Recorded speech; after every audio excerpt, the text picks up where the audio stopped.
Assurez-vous que les services commis à la tâche seront bien informés de toutes les dispositions prises pour la bonne sécurisation des jeux.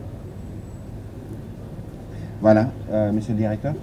Oui, en fait, il n'y a aucune raison, mais seulement nous avons organisé les arrivées et dans la planification, nous avons pensé que notre équipe nationale, ils sont chez eux au pays, ils peuvent être les derniers à intégrer les résidences universitaires où serait le village. Donc il n'y a aucune autre raison à part le fait que nous avons pensé qu'ils sont chez eux et ils seront les derniers à rentrer dans la planification que nous avons faite.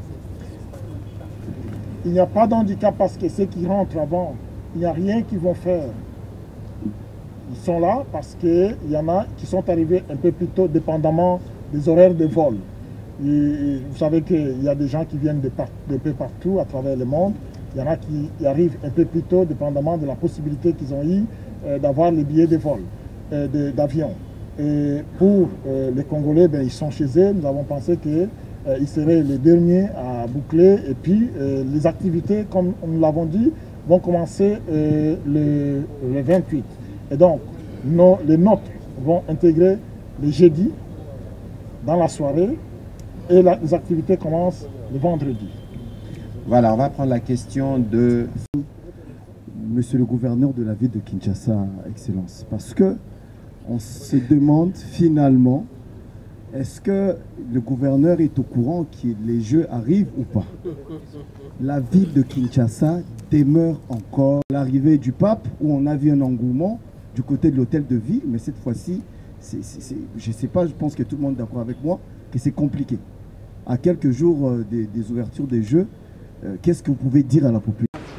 Les billets ont aussi un caractère sécurité. Parce qu'avec les billets, on sait qui accède, parce qu'on sait à qui on a donné ces billets, qui s'est procuré un billet. Donc ça, c'est un élément capital dans l'organisation de l'événement. Donc les billets seront là. Tous ceux qui vont accéder au stade de martyrs pendant la cérémonie d'ouverture devront avoir un billet ou une invitation. Voilà, monsieur le vice-ministre, vous avez un lien particulier avec Kinshasa, parce que avant que vous rejoigniez au gouvernement, vous étiez député provincial et la question de la sécurité, elle revient toujours, donc je vous laisserai répondre rapidement. Je pense que votre préoccupation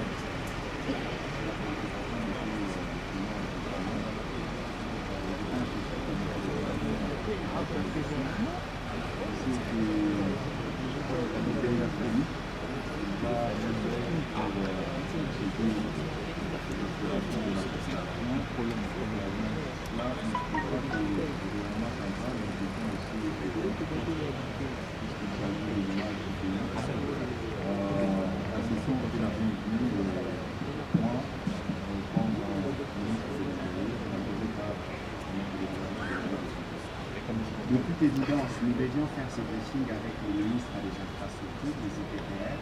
C'est lui qui s'occupe de VRD, voirie, drainage des derniers travaux, pour donner un peu plus d'éléments à ces sujets. Mais vous savez qu'au-delà des Jeux de la francophonie, la question de la salubrité est une question cruciale pour le gouvernement qui appuie en cela le gouvernement provincial pour faire le travail. Et ça n'a pas forcément besoin d'avoir un grand événement pour que cela soit fait, ça doit être une tâche quotidienne. Mais je sais aussi que sur la question de l'assainissement autour des sites de jeux, mais aussi dans la ville de Kinshasa de manière générale, le Premier ministre s'y est penché. Je pense qu'il a eu des échanges assez fournis avec le gouverneur de la ville pour que cela se fasse. Je ne saurais pas vous dire parce que je n'ai peut-être pas circulé pour s'assurer que cela a été fait, mais c'est aussi une bonne idée parce que c'est Kinshasa qui accueille les athlètes. Ce sera aussi une bonne idée de voir la disponibilité du gouverneur pour le temps qui nous reste et qu'ils viennent nous dire aussi comment ils peuvent mobiliser les Quinois et quelles sont les dispositions qui sont prises. Sur la question de la salubrité comme sur la question de la sécurité, il faut que nous tous nous sachions, nous nous rappelons le rôle qui est le nôtre. Parce que la salubrité, c'est vous et c'est moi. Lorsque délibérément vous jetez votre bouteille en plastique qui ne se dégrade pas pendant 100 ans, vous contribuez à salir la ville.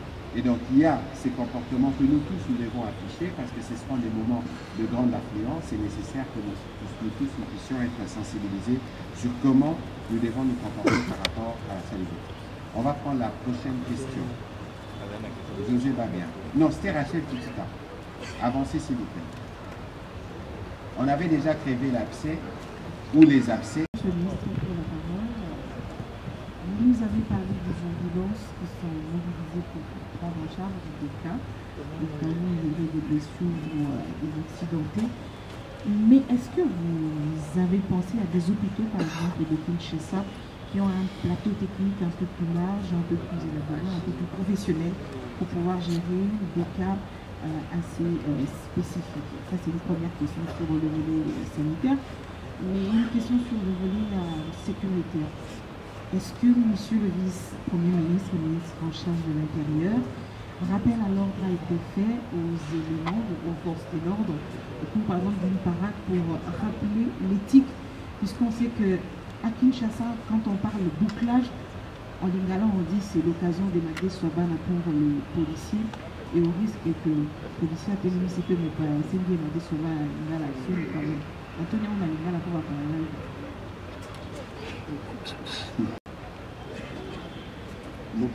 L'opération de bouclage comme l'opération patrouille, ça fait partie des opérations normales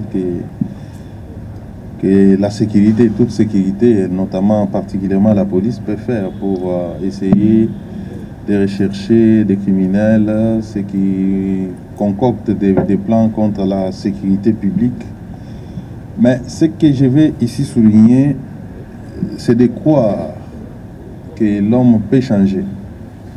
Je veux que vous croyiez comme moi que notre police d'aujourd'hui ne sera pas comme la police d'hier. Nous allons tout mettre en œuvre pour que les mentalités changent, que les comportements changent. Et je pense bien qu'avec les nouveaux commandements, tant au niveau national qu'au niveau provincial, nous avons eu à échanger brièvement lors de la cérémonie de notification et je continuerai à échanger avec les responsables de la police, comme les hommes des troupes, pour que nous puissions changer l'image de notre police. Vous pouvez compter sur nous, les choses se passeront régulièrement bien. On évitera au maximum les bévues.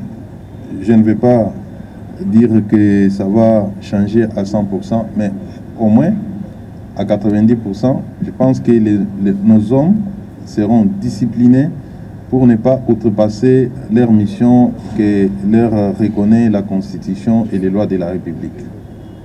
Voilà, je crois que Monsieur le vice-premier ministre, le président de la République le dit souvent. Il y a des programmes d'ailleurs, une académie de police et d'autres programmes de formation qui sont en cours d'implémentation pour nous assurer que ceux qui garantissent la sécurité de biens et de personnes dans la ville de Kinshasa puissent le faire en répondant aux exigences en la matière. Alors, sur la question des ambulances, beaucoup de choses ont été dites à propos parce que c'était l'un des points sur lequel on nous regardait particulièrement. Vous avez vu que le président de la République, pendant qu'il faisait le tour, a eu l'occasion de voir un exemplaire. Il y en a, je crois, une vingtaine, je n'ai pas le nombre exact. Mais il y a aussi un hôpital, peut-être que M. Isidore le dira mieux que moi, qui n'est pas loin de ces sites, l'hôpital HJ, qui a été réquisitionné pour servir justement d'hôpital en cas de besoins urgents d'évacuation ou des traitements de certains cas. Monsieur le directeur de jeu, c'est bien cela? Oui, comme vous l'avez dit exactement, Son Excellence, on a pris toutes les dispositions nécessaires pour tout ce qui touche la santé. L'hôpital HJ, qui est notre hôpital de référence pour tous les athlètes qui ont des problèmes de santé. Si on ne peut pas intervenir immédiatement parce que les ambulances que nous avons achetées sont des types A, que les médecins peuvent commencer à faire l'opération à partir de l'ambulance jusqu'à un hôpital. Et donc, ces dispositions-là sont prises. Et je pense qu'en plus de ça, nous avons acheté ce qu'on appelle le paiement, les postes médicaux avancés. Donc, ce sont des petits dispensaires qui seront installés à chaque RDG. Vous savez, nous avons plusieurs RDG, nous avons les changeurs délimités, nous avons les Palais du Peuple, nous avons les musées, l'Académie des Beaux-Arts, l'Institut français, le Centre Wallonie Bruxelles. Tous ces endroits-là auront un poste médical avancé, rapide, et il y aura une ambulance qui sera juste à côté, au besoin, pour transporter les malades ou l'athlète directement. Et ces interventions, ce n'est pas uniquement pour les athlètes, mais y compris pour le peuple congolais, pour tous ceux qui seront là comme des téléspectateurs. Donc s'il y a un problème qui arrive à un Congolais qui est autour du stade, il y aura une intervention de la part de nos corps médicaux. Voilà, merci. L'œuvre principale pour nous, après ces Jeux, c'est l'héritage. Et donc, nous allons être en mesure, comme Kinshasa, capitale de la République démocratique du Congo, d'accueillir des grands événements. Vous avez vu que la télévision nationale s'est mise à niveau sur tout le